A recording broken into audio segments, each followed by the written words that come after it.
A atração a seguir é recomendada para todas as idades.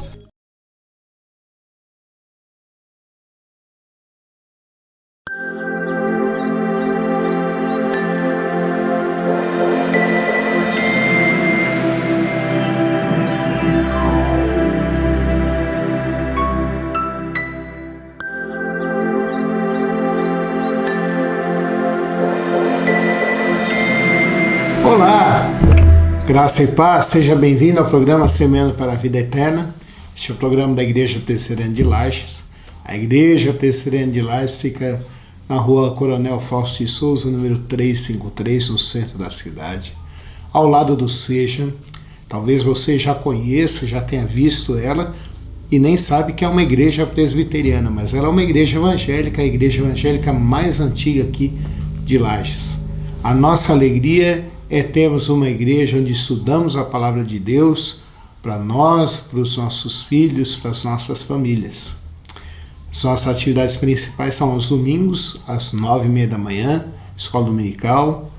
Nós temos uma abertura e logo depois nós temos a divisão de classes. Hoje em dia nós temos classes para adolescentes e jovens, adultos e para crianças também. E à noite, às 19 horas, o culto ao Senhor. Você é convidado para estar conosco, você e sua família. Vamos ouvir uma palavra dos nossos patrocinadores? Clínica Médica e Odontológica Vida Nossa.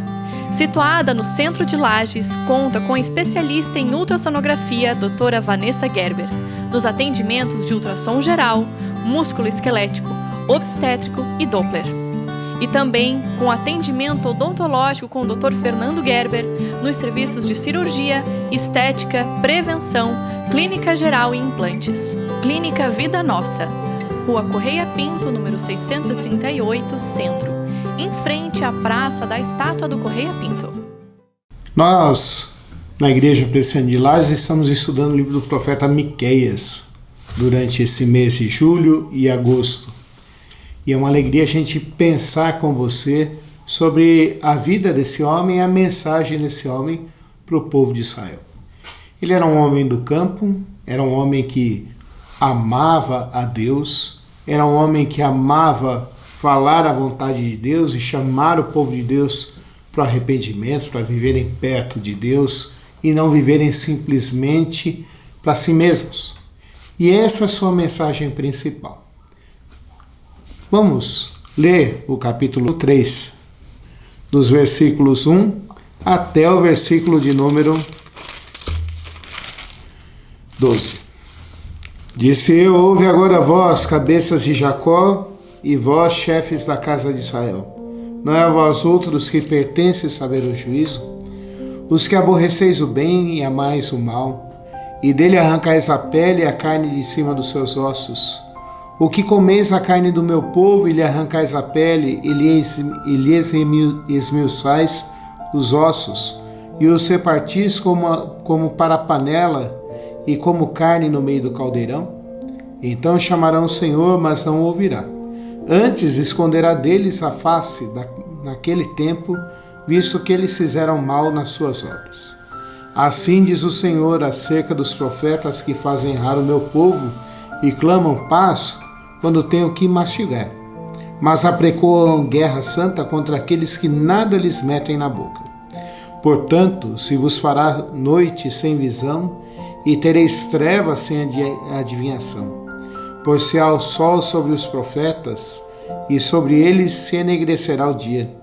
Os videntes se envergonharão, e os adivinhadores se confundirão. Sim, todos eles o seu bigode, porque não há resposta de Deus. Eu, porém, estou cheio do poder do Espírito do Senhor, cheio de juízo e de força para declarar a Jacó a sua transgressão e a Israel o seu pecado. Ouve agora isto, vós, cabeças de Jacó, e vós, chefes da casa de Israel, que abominais o juízo e perverteis tudo o que é direito, e edificais a Sião com sangue e a Jerusalém com perversidade. Os seus cabeças dão as sentenças por suborno. Os seus sacerdotes ensinam por interesse. Os seus profetas adivinham por dinheiro e ainda se encostam ao Senhor, dizendo: não está o Senhor no meio de nós? Nenhum mal nos sobrevirá. Portanto, por causa de vós, Sião será lavrada como um campo, e Jerusalém se tornará em montões de ruínas, e o monte do templo numa colina coberta de mato. Vamos orar. Senhor, esse é um tempo que nós tiramos do nosso dia para ouvirmos a Tua palavra, Pai. Que o Senhor abençoe as pessoas que estão ouvindo esse programa, quer seja pela TV, pela internet. Que o Senhor nos abençoe agora e que o Senhor possa fazer com que eles estejam pensando e refletindo sobre o nosso dever de falarmos o que está errado e de seguirmos a Ti, Pai.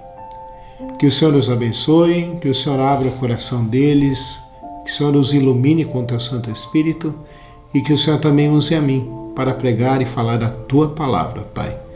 É a nossa oração em nome de Jesus Cristo. Amém. Miqueias foi um homem que viveu num tempo em que ele viu Israel decaindo.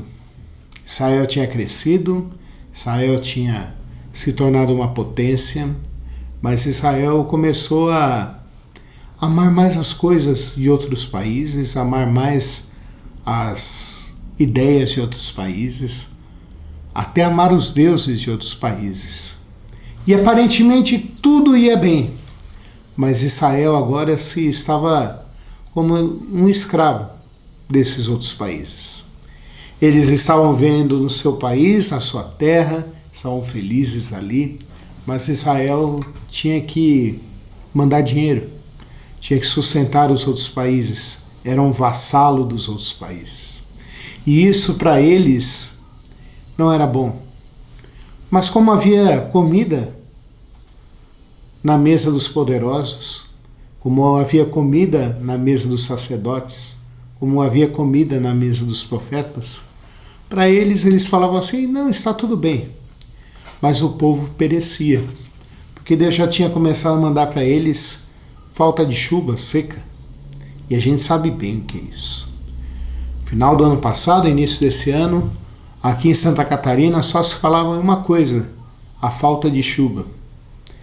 As lavouras de soja, as lavouras de milho, as lavouras de aveia foram muito afetadas por causa disso. Houve quebra na safra.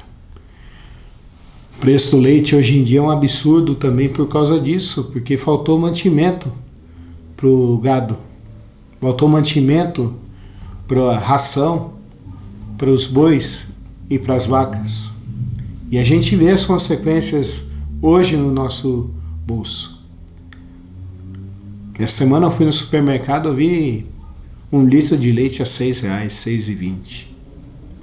Também vi o preço da carne que está aí tão caro. Nós vimos outros preços subindo, e subindo, e subindo, e subindo, e a gente nem sabe muito bem mais o que fazer diante disso. Israel vivia uma época assim, ali. Uma época em que, para quem tinha dinheiro, para quem tinha poder, estava tudo bem. Mas para o povo eles viviam uma época de miséria. E Deus chamou o povo de Israel e falou para eles, olha, vocês precisam se arrepender e precisam voltar para Deus. E os reis, os profetas e os sacerdotes não queriam ouvir essa mensagem, não queriam falar essa mensagem. O rei não queria dizer, nós precisamos voltar para Deus, porque isso significava arrumar briga com os países vizinhos e deixar de adorar os ídolos dos países vizinhos. Israel também fala, não, os sacerdotes também não queriam fazer isso, porque significava que eles seriam perseguidos, e ninguém quer ser perseguido. Nós não gostamos que as pessoas nos queiram mal. Nós não gostamos que as pessoas queiram mal para nós. Nós não gostamos que as pessoas falem mal da gente. É difícil você encontrar alguém que fale assim, pode falar de mim, não tem problema. Muitas vezes nós falamos isso da boca para fora. Falamos isso só para provocar o outro e falar para ele assim, olha, eu quero mais é que você fale. Mas dentro de nós mesmos a gente fala assim, poxa, eu queria ser amado. E esses sacerdotes falavam isso. E também, se eles falassem que estavam errados, eles iam contra o rei. E o rei deixaria de dar mantimento e cuidado para eles. Os profetas, que deveriam ser os homens que ensinavam a palavra de Deus para o povo de Israel e mostravam o caminho que eles deveriam andar e deveriam chamar o povo de novo para Israel, pensavam com eles mesmos e falavam assim: nós temos comida na mesa, estou no conforto. Para que eu vou querer arrumar briga com todo mundo agora? Muitos profetas na Bíblia foram mortos à espada, foram perseguidos, outros foram apedrejados, outros foram mortos, enforcados, porque eles falaram a palavra de Deus. E esses profetas falavam assim: não, nós não precisamos fazer isso. Está bom do jeito que está. Tem alguma coisa errada, mas está bom do jeito que está. Parece até a gente quando pensa em reformar a nossa casa, não é verdade? Eu, quando penso em reformar a minha casa, reformar onde eu moro, eu lembro do meu cobertor que é curto. Você já deve ter ouvido essa expressão, cobertor curto. A gente cobre as pernas e deixa o pescoço para fora porque ele é pequeno. O nosso orçamento de casa às vezes é assim, é pequeno. Quem não gostaria de reformar a casa inteira e gastar um bom dinheiro para reformar a casa inteira? E a gente não consegue fazer isso. Nós vamos fazendo um cômodo por etapa, ou alguns cômodos por etapa, e deixamos a pintura por último, porque a pintura não é tão cara assim. Eu estou trazendo esse exemplo para vocês para pensar nesse texto bíblico. Esses profetas entendiam: a gente pode mexer com isso mais para frente. E Deus envia Miqueias e fala assim: olha, vocês não são mais profetas, vocês não são mais sacerdotes, e Deus não está mais abençoando o rei e o reino e o país de Israel, porque vocês estão longe de Deus. Vocês até buscam a Deus, mas buscam por obrigação. Buscam simplesmente para dizer: nós estamos buscando. Vocês não estão buscando a Deus de todo o seu coração, não estão obedecendo a palavra de Deus e não estão fazendo a vontade de Deus. Vocês estão vivendo agora segundo o seu padrão. Um pouquinho para Deus, um pouquinho para o outro. Você já deve ter ouvido falar nessa expressão popular que eu não gosto dela, mas é uma expressão que existe. Uma vela para Deus, outra vela para o diabo.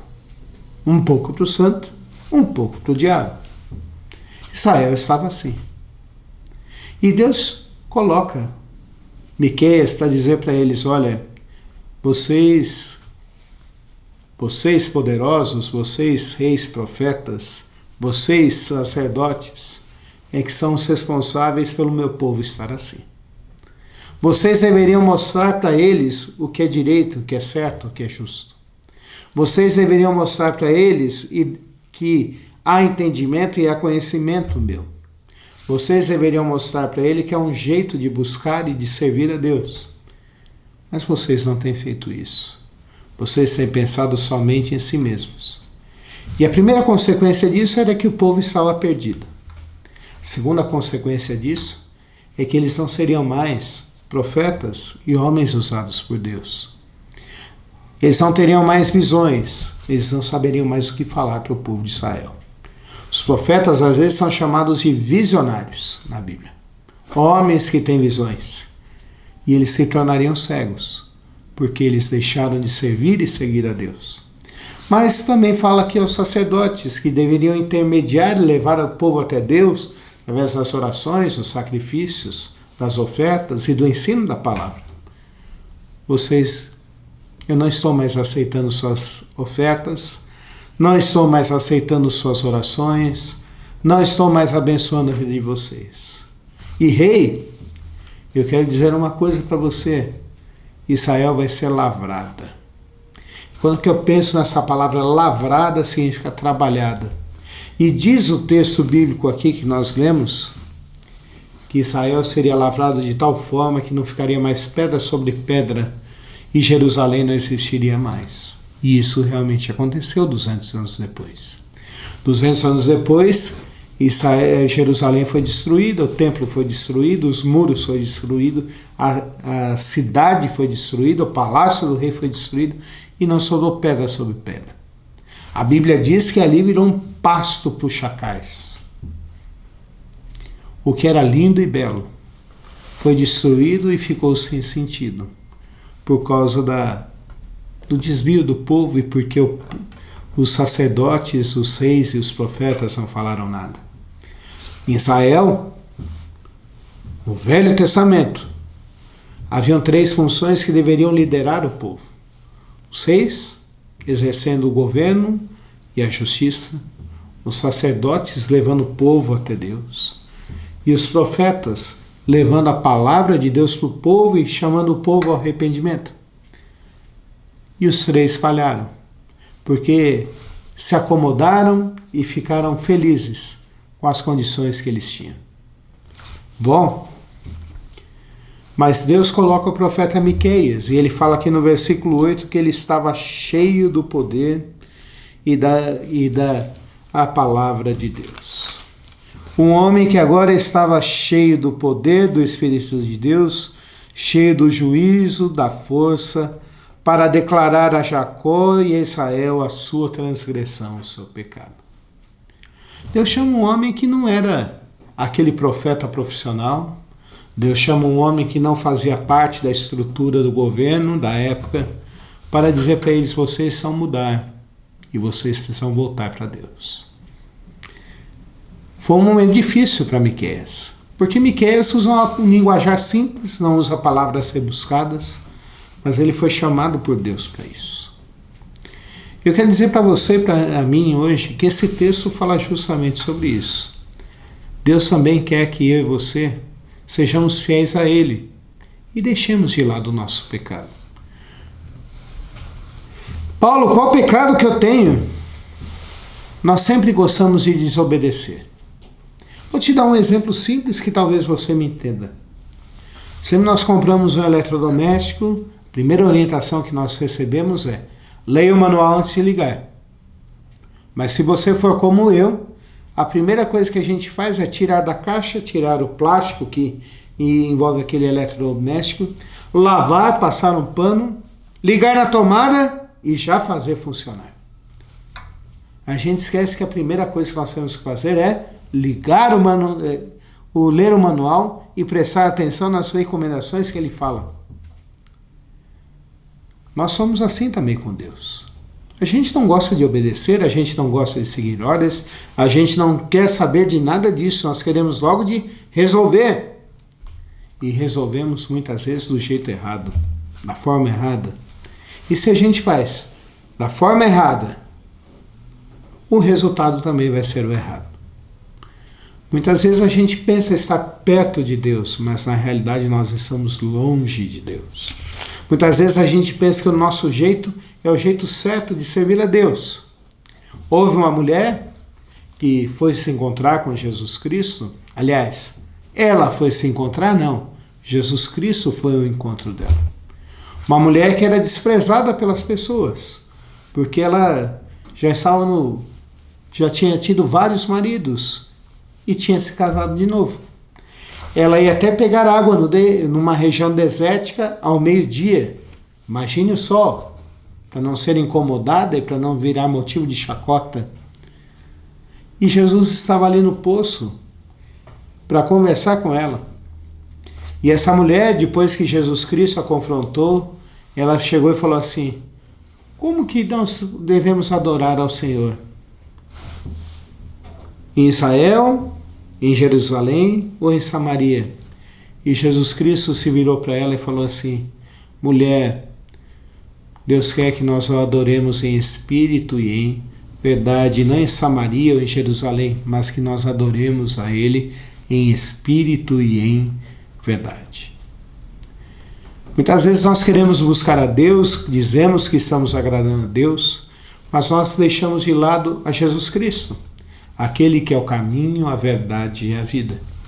E daí não tem como a gente chegar até Jesus Cristo, até Deus, porque nós só chegamos até Deus através de Jesus Cristo. Quem conhece a Cristo, conhece a Deus. A primeira coisa para você fazer a vontade de Deus, você tem que crer em Jesus Cristo e buscar a Jesus Cristo. O que eu preciso ter para crer em Jesus Cristo? Você precisa entender que você precisa de salvação. E Jesus Cristo é o Salvador. Ele deu a sua vida por você. E você deve orar e dizer: Senhor Deus, eu sei que Tu existe. E eu sei que Jesus Cristo morreu por mim pelos meus pecados. E eu preciso da salvação que só Ele dá. Quando você faz isso, ora desse jeito e confia nele, você já está se aproximando de Deus. Mas a segunda coisa que nós precisamos fazer é não dar ouvido simplesmente para ver se está tudo bem, se a gente está conseguindo pagar os boletos, se a família tem tido um ambiente legal, confortável, se não há brigas dentro do lar. Nós não precisamos pensar simplesmente nas nossas amizades, mas nós precisamos pautar a nossa vida, colocar como regra para a nossa vida, seguir a palavra de Deus. E a palavra de Deus sempre vai separar juntas e medulas. A palavra de Deus sempre vai aprofundar na minha vida e na sua vida se nós estamos certos ou errados. A palavra de Deus sempre vai mostrar para mim e para você se nós estamos agindo de acordo com a palavra de Deus. Por exemplo, hoje em dia nós trabalhamos demais. Não sei quanto a você, mas eu tenho semanas e dias que eu não paro, só paro para dormir. Mas a palavra de Deus diz que nós devemos ter um tempo de descanso, que nós não precisamos ficar trabalhando que nem loucos, mas nós podemos descansar e crer que Deus vai nos sustentar. Deus mandou corrigir o povo quanto a isso. Deus também mandou com que o profeta aqui corrigisse o povo no capítulo 3, porque os poderosos estavam explorando os mais pobres. E a palavra de Deus diz que nós devemos amar ao próximo como a nós mesmos. Para quem é cristão, o desafio ainda é maior. Eu e você devemos amar as pessoas como Jesus Cristo amou a sua igreja. Não dá para a gente dizer que é crente, que é cristão e odiar o nosso próximo. Não dá para a gente dizer que é crente e cristão e ver o nosso próximo passando necessidade. Não dá para a gente dizer que é crente e viver do jeito que a gente quer viver. Nós temos um padrão para viver. Mas aqui o profeta ainda diz mais, que nós temos que pedir para que Deus transforme a nossa vida. Porque eu sozinho e você sozinho não podemos nos transformar. Basta uma gripe e a gente sabe que precisa de ajuda. Tomamos analgésicos, tomamos antitérmicos, tomamos anti-inflamatórios e se nada disso resolver, nós vamos no médico e ele ainda passa para nós, para mim, para você, o antibiótico para ver se resolve. A palavra de Deus também diz para mim e para você que eu sozinho não posso me transformar, mas quem pode me transformar é Deus. Uma pessoa que parecia boa, que parecia santa, que parecia que ia para o céu, chegou para Jesus Cristo e perguntou assim: o que eu posso fazer para ir para o céu? E Jesus Cristo falou para ele. E ele saiu triste porque Jesus Cristo falou para ele que ele amava os bens materiais e o dinheiro. Os discípulos chegaram para ele, Pedro, Tiago e João, chegaram para Jesus Cristo e perguntaram assim: quem pode se salvar? E Jesus Cristo virou para os seus discípulos e falou assim: o que é impossível para o homem é possível para Deus. Deus tem poder para nos transformar, nos refazer e nos mudar. Desse texto aqui de Miqueias, eu quero que você grave comigo que nós precisamos seguir a Deus e não ao meu coração ou o que os outros dizem. Nesse texto diz que nós precisamos de Jesus Cristo para nos aproximar dele. E que nós precisamos que Deus transforme a nossa vida. Vamos orar. Senhor nosso Deus e Pai, nós queremos te implorar e te suplicar, Senhor Deus, que o Senhor fale ao nosso coração e grave essa mensagem na nossa mente, Pai. Que eu e meus amigos que acompanharam comigo esse programa, que assistiram esse programa, possamos ler, meditar e refletir sobre isso, Pai. Queremos te implorar a tua bênção sobre cada um de nós. Queremos te implorar a tua bênção para aqueles que estão em tratamento médico, seja num consultório, seja internados, que a tua boa mão esteja com eles, Pai. Queremos te implorar também a tua graça sobre a nossa cidade, que o Senhor faz com que tenha emprego, faz com que tenha educação, faz com que tenha saúde, cesse a violência na nossa cidade, Pai Santo. Nós te imploramos isso. Também te imploramos que haja emprego para as pessoas, Pai Santo, que haja trabalho, para que não falte mantimento nas nossas mesas, Pai. Também te imploramos que o Senhor tenha misericórdia daqueles que estão desabrigados ou que não têm agasalho nesse tempo de frio. Que o Senhor os abençoe e os guarde, Pai, e que nós possamos ajudá-los com isso. Abençoa também o nosso estado e a nossa nação, Pai. É a nossa oração em nome de Jesus Cristo. Amém. Quero te convidar para você continuar assistindo o programa Semeando para a Vida Eterna. Quero te convidar para estar conosco lá na Igreja Presbiteriana de Lages e que você continue com a programação da Nova Era TV. Deus te abençoe.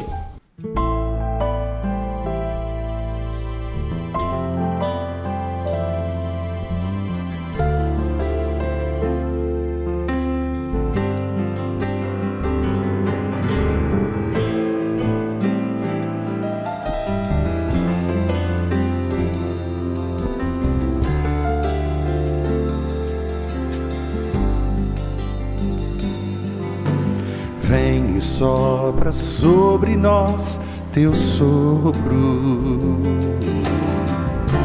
reunidos neste ajuntamento.